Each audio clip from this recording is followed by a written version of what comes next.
Right ఇక breaking news చూస్తున్నాం. TVK అధినేత విజయ్ కు మద్రాస్ హైకోర్టు షాక్ ఇచ్చింది.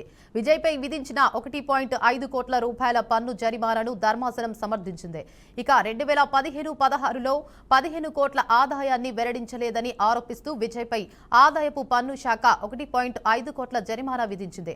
అయితే దీనిపై విజయ్ న్యాయస్థానాన్ని ఆశ్రయించారు. ఇక పిటిషన్ విచారించిన ధర్మాసనం జరిమానాను సమర్థిస్తూ విజయ్ పిటిషన్ కొట్టేస్తూ తీర్పునిచ్చింది.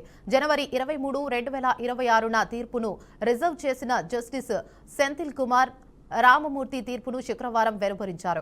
పన్ను అధికారులు జారీ చేసిన షోకాజ్ నోటీసు ఆదాయపు పన్ను చట్టంలోని సెక్షన్ 263 కింద నిర్దేశించిన కాలపరిమితిలో ఉందని, దాని జారీలో ఎటువంటి విధానపరమైన లోపం లేదని కోర్టు అభిప్రాయపడింది. రైట్ ఇక బ్రేకింగ్ న్యూస్ చూస్తున్నాం. టీవీకే అధినేత విజయ్ కు మద్రాస్ హైకోర్టు షాక్ ఇచ్చింది.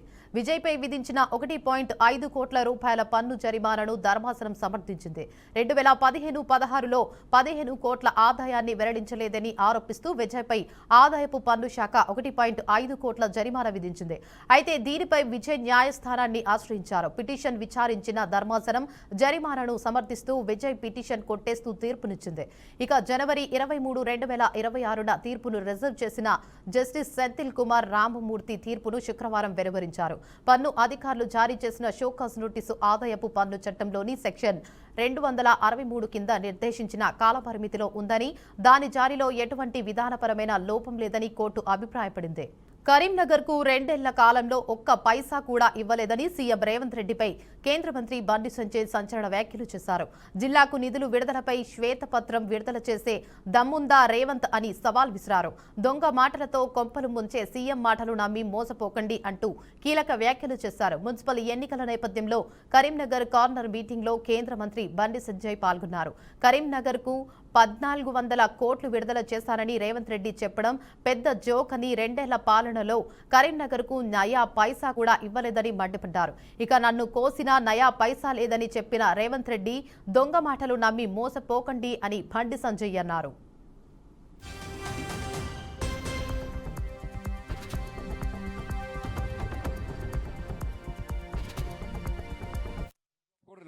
కాంగ్రెస్ వచ్చినా కావా వాళ్ళకి ఇచ్చుడుగా గిద్దలుగా పోంగా మంచిగా కొంగు అప్పుకోవడం కూడా కూర్చోపోతారు వాళ్ళు. మరి మీ పిల్లలకు ఉద్యోగాలు వచ్చినాయా? రాలే? మీకు ఇండ్లు వచ్చినాయా? ఒక గజం జాగా వచ్చిందా? స్కూటీలు వచ్చినాయా మీ పిల్లలకు? మరి ఏం రాకుండా 2 సంవత్సరాల రేవంత్ రెడ్డి సార్ ఒక్క పైసా ఇచ్చిండా? ఆయన ఢిల్లీకి పోయి ఎవడు తెలుసా? నన్ను ఎవరు నమ్మతలేరట. నేను ఆయన ఢిల్లీ పోతే చెప్పుల దగ్గర చూస్తున్నాడు. నేను ఆయన ఢిల్లీ పోతే చెప్పులు ఎత్తుకబడిలాగా చూస్తున్నారు. నన్ను కోసుకున్నా వండక తిన్నా నాకు ఒక్క పైసలు లేదంటున్నాడు.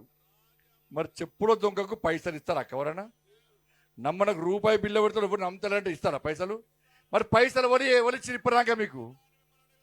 మీకు ఇప్పటిదాకా పైసలు ఎవరిచ్చిర్రు? గట్టేపాలే. ఇప్పుడు మహిళా డిగ్రీ కాలేజ్ నుంచి ఆ టెలిఫోన్ క్వార్టర్స్ వరకు రోడ్ ఎవరేసారు? అంతేనా కదా? ఉస్మాన్ చౌరస్తా నుంచి సప్తగిరి కాలనీ వరకు రోడ్ ఎవరేసారు? గోదాంగడ్డ దోపిడీ ఘాట్ నుంచి సప్తగిరి కాలనీ వరకు రోడ్ ఎవరేసారు? మరి ఇన్ని రోడ్లు ఎవరేసారు? ఇక్కడ మాచర్ల గార్డెన్స్ నుంచి ఆ గోల్డెన్ అవరా స్కూల్ అదేనా? అక్కడ అంతకుముందు రోడ్ ఎట్లుండక వర్షం పడితే ఇటోలు అటోకపోదురు, అటోలు ఇటు రాకపోదురు. మంచిగా స్లాబ్ వేసి రోడ్ వేసింది ఎవరికా? పైసలు ఎవరి? కాంగ్రెస్ వచ్చినాయి కావా వాళ్ళకి ఇచ్చుడుగా గిద్దలుగా పోంగా మంచిగా కొంగు అప్పుకోవడం కూడా కూర్చోపోతారు వాళ్ళు. మరి మీ పిల్లలకు ఉద్యోగాలు వచ్చినాయా? రాలే? మీకు ఇండ్లు వచ్చినాయా? ఒక గజం జాగా వచ్చిందా? స్కూటీలు వచ్చినాయా మీ పిల్లలకు? మరి ఏం రాకుండా